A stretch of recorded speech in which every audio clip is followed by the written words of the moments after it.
Well, we know if 2020 brought anything, it brought a level playing field for everyone to learn how to use technology.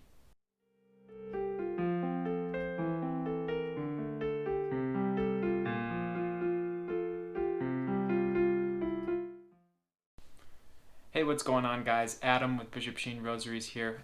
So glad to be joining you once again, and thanks to everyone who's liked and subscribed. Please go ahead and give us a like on the video and subscribe to our channel if you're appreciating this content we're putting out. You know what? Go ahead and give yourself a like, because you already know a little bit about both the Rosary and the internet, because you found yourself right here. I don't know if you've heard the term the new evangelization, but it's been a new buzzword or buzz phrase that's been thrown around Catholic circles for the past few decades now. So the new evangelization is not like when we were first going out into the world, like the 12 apostles, like Thomas went to India and James went to Spain. They evangelized people who have never experienced Christianity before. So what the apostles did was the primary evangelization. And saints have done that for years. But now we're at a point where at least everybody should know about Christianity. Sure, there's a few countries that even suppress that knowledge of other religions. By and large, because of the internet, because of this globalization that's occurred, we at least have some knowledge of the Christian faith, or the Catholic Church especially, I feel like is in the news a lot. So what we've been called to do in the recent years is to take up the new evangelization, that is evangelizing or sharing the gospel message with those who maybe previously had the faith or had knowledge of the faith but have lost it or turned away from it. And what better tool than both the Rosary and the internet? Now, if I was going to go to someone who had little to no faith or knowledge of the faith, I would bring them the Rosary. And what's the easiest way to get to many, many people? Today, that's the internet, especially if we're locked in our houses and we can't get out and can't be physically with people. Why bring the Rosary? Because it's got our entire faith in a set of beads, 50 plus beads, and if you pray all the types of mysteries, you're pretty much covering the entire life, death, and resurrection of Christ, and you're incorporating Marian theology, and you're incorporating a common prayer that people can pray together in community. Yes, we're not priests, so we can't celebrate sacraments, but not everyone has access to the sacraments, especially in their own houses. So bring the Rosary to somebody, and they have a really good starter. And like I said, the internet is such an awesome tool because it has such a wide breadth of people, of users now. We can reach many, many people that we couldn't normally reach in a given day. Just imagine you can type a message and it hits 500 people within minutes versus going knocking on doors or even just going to a big crowd of people. You can't walk around and talk to 500 people in a couple minutes. It takes time.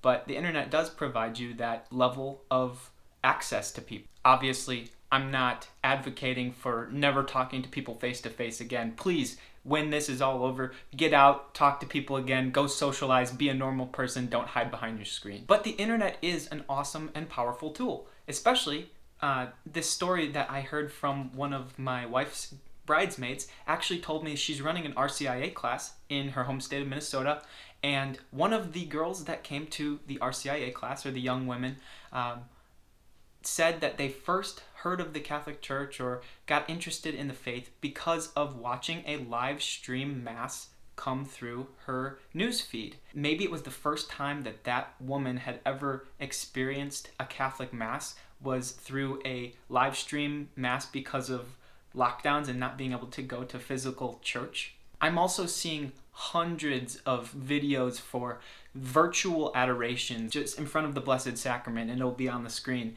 And I think it's amazing to see that it's nothing moving, nothing stimulating. It's just the monstrance and the Eucharist and nothing. Silence.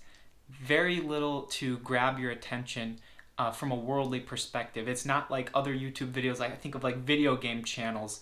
Video game channels usually rank in the top 5 most popular type of YouTube genres if you Google it, and they've got all these colors, they've got loud sounds, sound effects, crazy graphics, and they have so many channels. It's so hard to get popular as a video game YouTuber. I'm seeing similar things for live stream rosaries, praying the rosary together with a community of people online. And this is something that I've advocated for before. I think that you definitely should do that. Find your community, call someone.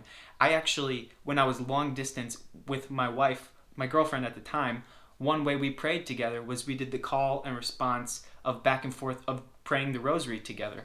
And it's a beautiful way to connect even when you're 2, 3, 4 hours apart, a plane ride apart.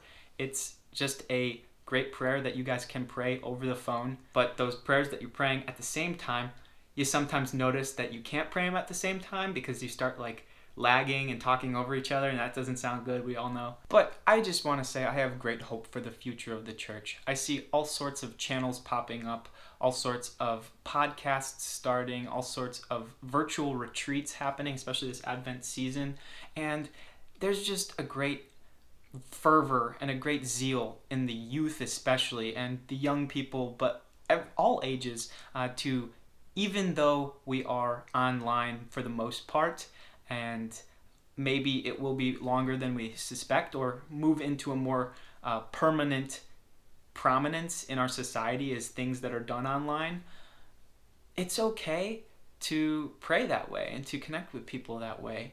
And though it's not maybe ideal, we always want to try to get to the sacraments and physically be in the presence of Jesus. But I do think a lot of these ways of communicating are here to stay. And we can leverage this technological advancement of phones and the internet. We can use them for good. We can use them to further this new evangelization, this call out to those who have maybe lost their faith. They've been absorbed into technology, they've been absorbed into their social media feed or the videos they watch or the games that they play, but now we can connect to them through that exact medium. I think people who are doing this really well are Father Mike Schmitz, those at Ascension Presents, and Bishop Robert Barron and his work at Word on Fire. So we look at this and we say, praise God, somebody is reaching out to every corner of the earth. So thanks for tuning in today. Once again, if you haven't already, make sure you can check out our rosaries. We're going to be running an Advent sale. The Advent sale is going to be Advent 10. You can use that code at checkout and you can get 10% off any of our rosaries. Make sure to check them out. Buy one for yourself or for a friend. Like this video, subscribe, share it with a friend. Thanks for sticking with us. Thanks for seeing it to the end of the video. From us, to you, through Mary.